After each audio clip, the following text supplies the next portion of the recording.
ନିୟମ ନିୟମ ହଉଛି ସକାଳୁ ଆମର ଧୂଳି ଦଣ୍ଡ, ସକାଳୁ ବନ୍ଦନା କିଣିଲା ପରେ ଧୂଳି ଦଣ୍ଡ ହୁଏ। ତାପରେ ପରେ ଦିନ 12ଟା ଘଣ୍ଟେ ଶିଖି ସନ୍ଧ୍ୟା ସମୟରେ ପାଣି ଦଣ୍ଡ ହୁଏ।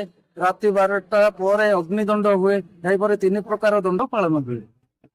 ମାଙ୍କ ଆରାଧନା କରି ପିଲାମାନେ ଦିନ ବେଳା ସବୁ ପଣା ପାଣି ଗ୍ରହଣ କରି ରାତି ବେଳା 1 ବେଳା ଅନ୍ନ ପ୍ରସାଦ ଗ୍ରହଣ କରନ୍ତି। ଯାହା ବି ହଉଛି ଭଲ ହଉଛି।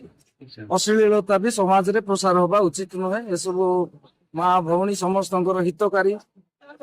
ଗୀତର ଉଦ୍ଭାବକ ହଉଛନ୍ତି ସର୍ବପ୍ରଥମ ଆମର ଫୁଲବାଣୀ କନ୍ଧମାଳ ଭିତରେ ସର୍ବଶ୍ରେଷ୍ଠ ପ୍ରଥମ କବି ହଉଛନ୍ତି ଉଷତ ସାହୁ ବଲସ କୁମ୍ପାଙ୍କର। ତାଙ୍କର ପରେ ପରେ ଆସିଲେ ରତ୍ନାକର ସାହୁ, ଲାଣ୍ଡୁ ବିଶି, ବଂଶୀଧର ସାହୁ।